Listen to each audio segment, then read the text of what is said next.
Hello guys, स्वागत है आपका विलेज वाली टीचर यूट्यूब चैनल पर। तो हाय, मैं हूं किरण शर्मा। हम प्रीवियस ईयर के क्वेश्चन पेपर सोल्व करके देख रहे थे। तो चलिए, हमने 15 कर लिए थे। नेक्स्ट क्वेश्चन नंबर 16 पर बढ़ते हैं हम। नेक्स्ट क्वेश्चन है, हम सभी अपनी बुद्धि, प्रेरणा, अभिरुचि आदि के संदर्भ में भिन्न होते हैं। यह सिद्धांत संबंधित है। बिल्कुल, ये जो सीधा सीधा है टॉपिक, ये देखते ही समझ जाना है कि हर चीज़ में, बुद्धि में, इंटेलिजेंस में, मोटिवेशन में, इंटरेस्ट में, हर चीज़ में हम भिन्न है। तो ये चीज़ क्या है, व्यक्तिगत विभिन्नता से जुड़ेगी, इंडिविजुअल डिफरेंसेस से जुड़ेगी। बुद्धि के सिद्धांतों से यहाँ कोई लॉजिक नहीं बैठ रहा। हेरिडिटी और एनवायरनमेंट का भी कोई लॉजिक नहीं है। व्यक्तिगत विभिन्नता का अगर आपको टॉपिक देखना है तो अपने चैनल पर मैं डिटेल में करवा चुकी हूँ कि बुद्धि है, प्रेरणा, मोटिवेशन है, इंटेलिजेंस है, हर चीज़ में हम एक दूसरे से भिन्न होते हैं। नेक्स्ट क्वेश्चन है क्वेश्चन नंबर 17। नेक्स्ट क्वेश्चन है हमारा क्वेश्चन नंबर 17। दोनों भाषाओं में आप देखते रहे, साथ के साथ मैंने दोनों भाषाओं को यहाँ प्रोवाइड करने की कोशिश की है। Student of disadvantages groups should be taught along with the normal student. It implies, क्या पूछा जा रहा है, वंचित समूह के विद्यार्थियों को सामान्य विद्यार्थियों के साथ साथ पढ़ाना चाहिए। इसका अभिप्राय क्या है? बिल्कुल इंक्लूसिव एजुकेशन है, वो हमारा अलग से टॉपिक दे रखा है। यहाँ क्या है, जो क्या है, डिसएडवांटेज ग्रुप है, जो किसी भी प्रकार से जो बच्चे वंचित रह जाते हैं उनको, और जो नॉर्मल चाइल्ड हैं उनको हम इकट्ठा पढ़ा रहे हैं। तो वो कौन सी एजुकेशन कहलाएगी? वो इंक्लूसिव एजुकेशन कहलाएगी, समावेशी शिक्षा। तो राइट ऑप्शन 4 वाला रहेगा। ठीक है, याद रखेंगे। सभी समूह को, हर प्रकार की कैटेगरी के बच्चों को एक साथ पढ़ाया जा रहा है, तो ये वंचित समूह से जुड़ेगा। ठीक है, समावेशी शिक्षा से जुड़ेगा, इंक्लूसिव एजुकेशन से जुड़ेगा। तो नेक्स्ट क्वेश्चन है हमारा, out of the box thinking is related to, कि जो बॉक्स से हटकर सोचना, अलग अलग डायरेक्शन में सोचना, दिशा से हटकर सोचना, ये कौन से बच्चे की पहचान है? कई बार घुमा के पूछ लिया जाता है। ये क्रिएटिव चाइल्ड की पहचान है। ठीक है, जो क्रिएटिव चाइल्ड है हमारा, वो हमेशा क्या है, दिशाओं से हटकर सोचेगा। तो कौन सा चिंतन बोला गया है? ये स्मृति आधारित चिंतन होगा? नहीं, बिल्कुल नहीं होगा। हमने पढ़ा था, गिलफोर्ड ने 2 तरह के चिंतन दिए थे। अपसारी चिंतन से जुड़ेगा। ठीक है, कि बच्चा कुछ तथ्य दिए हैं और अपनी तरफ से ऐड ऑन करके उसमें दिशा से हटकर सोच रहा है, ये सृजनात्मक बच्चे की पहचान होगी। ठीक है, कई बार ऐसी चीज़ें पूछ लिया जाता है। यहाँ तो सिर्फ ये पूछ रखा है कि आउट ऑफ द बॉक्स चिंतन किससे संबंधित है? ये दिशा से हटकर सोचना है, अपसारी चिंतन से। अभिसारी में क्या है? अभिसारी चिंतन प्रतिभाशाली बच्चा करता है। क्यों करता है? क्योंकि उसे फुल मार्क्स चाहिए। वो टीचर का एज इट इज़ रटाया वो लिख के आते हैं एग्जाम में। उन्हें डर होता है कहीं टीचर हमारे नंबर न काट ले। लेकिन जो हमारा क्रिएटिव चाइल्ड है वो अपसारी चिंतन करता है। क्यों करता है? ठीक है, खुद के अपने कंसेप्ट भी इन्वॉल्व करता है उसमें। अनुकूल चिंतन और स्मृति आधारित चिंतन का तो यहाँ कोई लिंक नहीं बैठ रहा। तो समझ में आया होगा। चलिए नेक्स्ट आगे बढ़ें। तो नेक्स्ट क्वेश्चन हमारा क्या है, शिक्षण में अध्यापकों के द्वारा विद्यार्थियों का आकलन इस अंतर्दृष्टि को विकसित करने के लिए किया जाता है। इस पूछा गया है कि जो विद्यार्थियों का जो असेसमेंट है वो क्या है, हम कौन सी इंसाइट को विकसित करना चाहते हैं और क्यों करते हैं हम बच्चों का असेसमेंट, ये चीज़ पूछी जा रही है। नंबर 1, उन विद्यार्थियों को प्रमोट न करना जो विद्यालय के स्तर के अनुकूल नहीं है, प्रोन्नत न करना। ठीक है, ये चीज़ तो कोई लिंक ही नहीं बैठ रही कि हमें ये पता चल जाएगा कि हम बच्चों को प्रमोशन न दे, सेम उसी क्लास में रख ले बच्चे को, क्योंकि बच्चा क्या है, बच्चा कमज़ोर है पढ़ाई में, ऐसा नहीं होता। नंबर 2 क्या है, शिक्षार्थियों की आवश्यकता के अनुसार शिक्षण उपागम में परिवर्तन करना। बिल्कुल सही सटीक आंसर बैठेगा ये, कि हम असेसमेंट क्यों करते हैं, टीचर असेसमेंट क्यों करता है। अगर बच्चे को कोई चीज़ समझ में ना आ रही है, कंसेप्ट क्लियर नहीं हो रहा है, तो उस हिसाब से हम बच्चे को क्या है, अपनी शिक्षण विधियों में चेंज लाएंगे।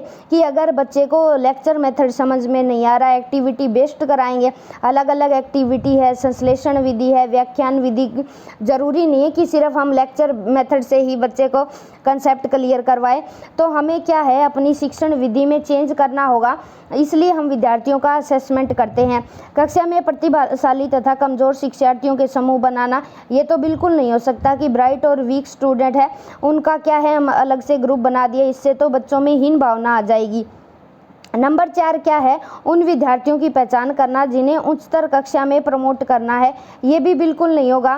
ठीक है, क्यों करना है हमें प्रमोट, ऐसे विद्यार्थियों की पहचान हो जाती है, अच्छी बात है, लेकिन क्या है उन्हें एक तरीके से क्या है हम हायर क्लासेज में प्रमोट नहीं कर सकते, क्योंकि हायर क्लासेज के बच्चों का IQ अलग होता है, वहाँ बच्चा फिर से क्या है हीन भावना का शिकार हो जाएगा। ठीक है, याद रखेंगे। फिर नंबर क्या है, क्वेश्चन नंबर 20 है। क्वेश्चन नंबर 20 क्या कहता है, learning experiences should be planned in a manner so as to make learning meaningful, which of the given learning experiences does not facilitate meaningful learning for the children. तो नहीं की बात पूछी गई है, दोनों भाषाओं में ध्यान रखना कि क्या चीज़ नहीं जुड़ती। अधिगम अनुभवों को इस प्रकार से आयोजित किया जाना चाहिए जिससे अधिगम को सार्थक बनाया जा सके। नीचे दिए गए अधिगम अनुभव में से कौन सा बच्चों के लिए सार्थक अधिगम को सुगम नहीं बनाता, यानी क्या है लर्निंग को सार्थक बनाना है तो कौन सी चीज़ इससे नहीं जुड़ेगी। विषय वस्तु पर प्रश्न बनाएंगे, बिल्कुल ये चीज़ जुड़ेगी। कंसेप्ट पर प्रश्न बना के हम बच्चों से पूछ सकते हैं। प्रकरण पर परिचर्चा और डिबेट करवा सकते हैं, बिल्कुल ठीक है, डिस्कशन भी हो सकता है। प्रकरण पर प्रेजेंटेशन भी दी जा सकती है, बिल्कुल हो सकता है।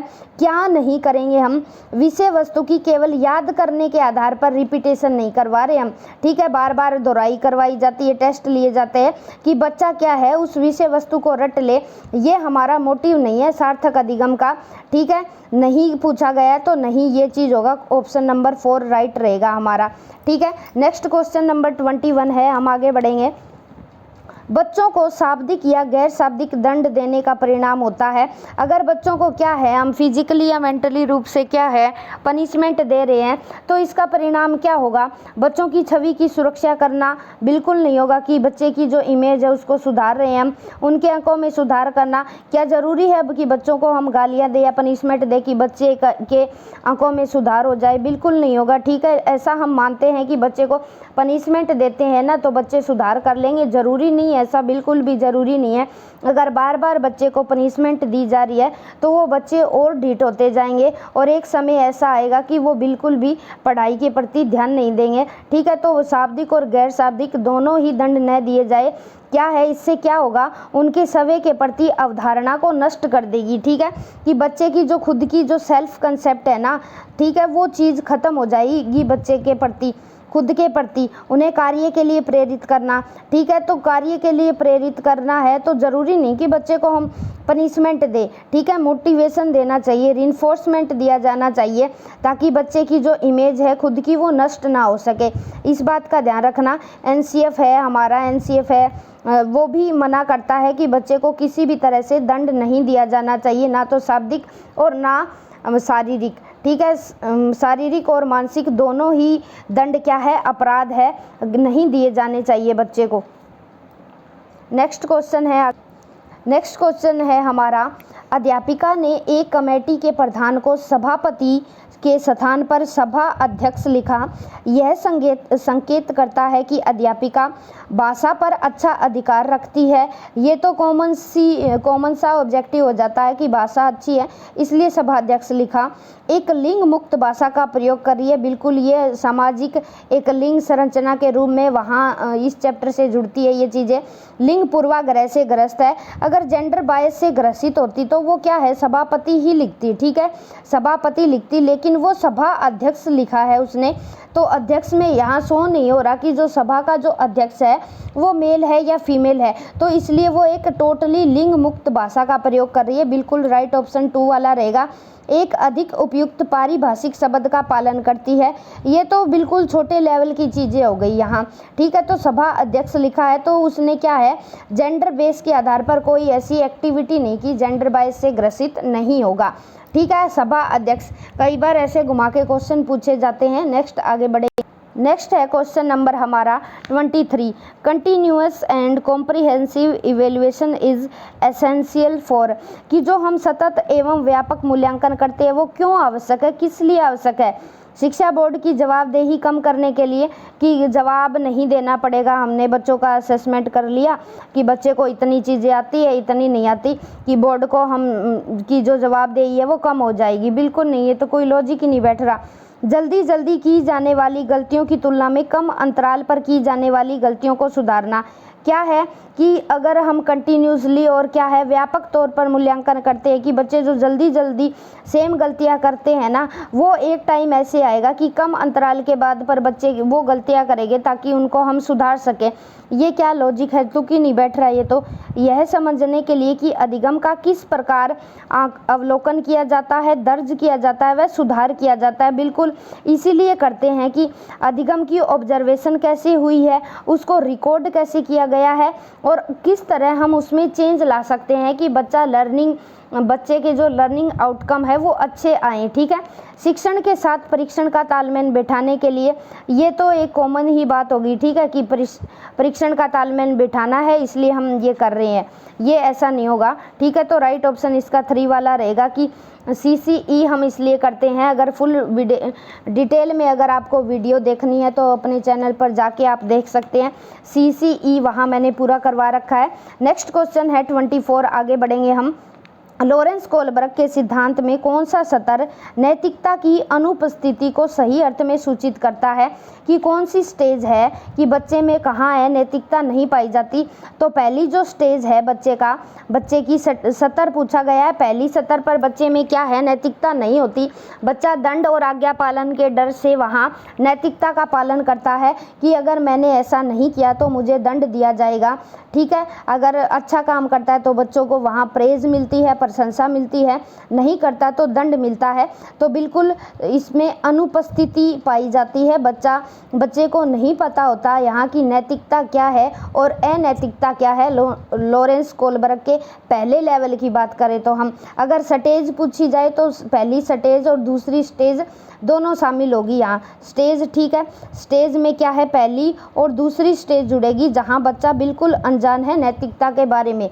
ठीक है, नेक्स्ट क्वेश्चन बढ़ेंगे हम क्वेश्चन नंबर 25 पर।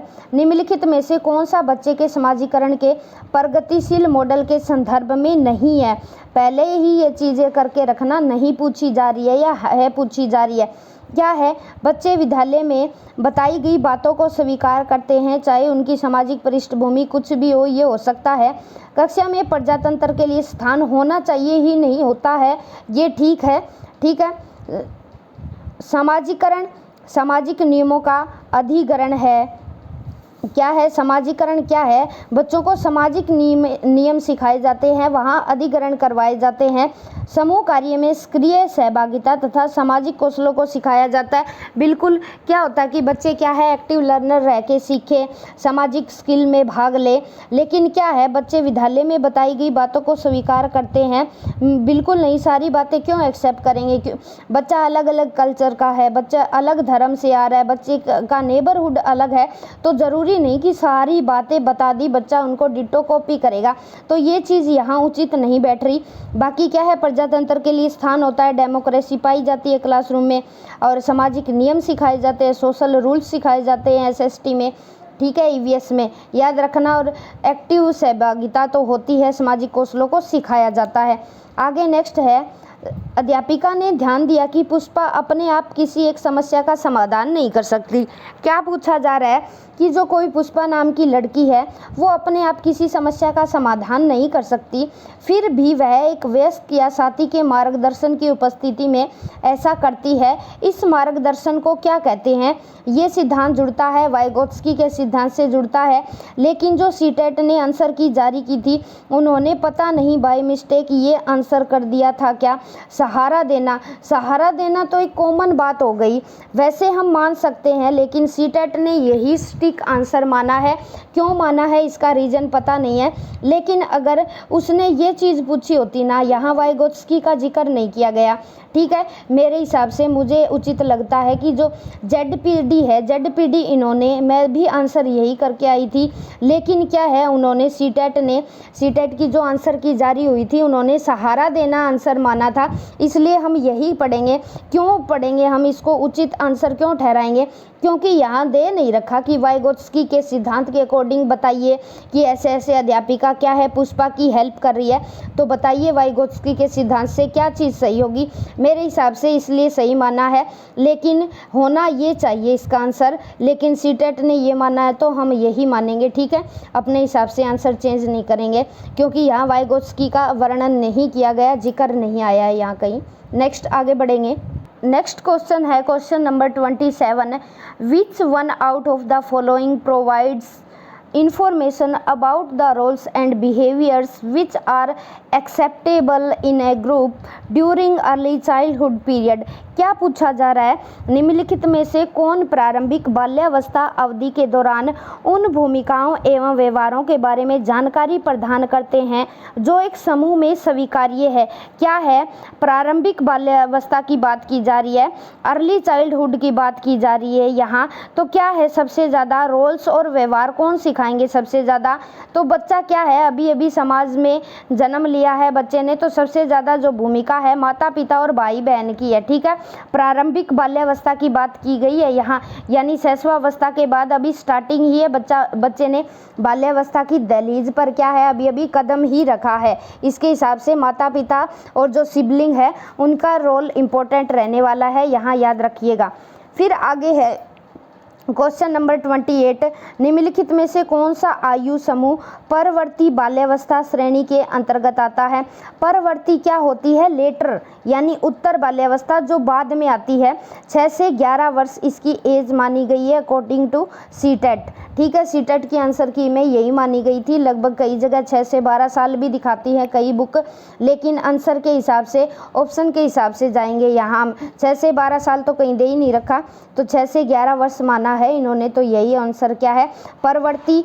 एक बार इंग्लिश का भी देख लेना आप, लेटर चाइल्डहुड की बात की जा रही है यहाँ, ठीक है। फिर नेक्स्ट क्वेश्चन क्या है, नेक्स्ट क्वेश्चन है 29। आर्जव तर्क देता है कि भाषा विकास व्यक्ति की नैसर्गिक प्रवृत्ति से प्रभावित होता है, जबकि सोनाली महसूस करती है कि यह परिवेश से प्रभावित होता है। आर्जव और सोनाली के बीच यह चर्चा किस विषय में है।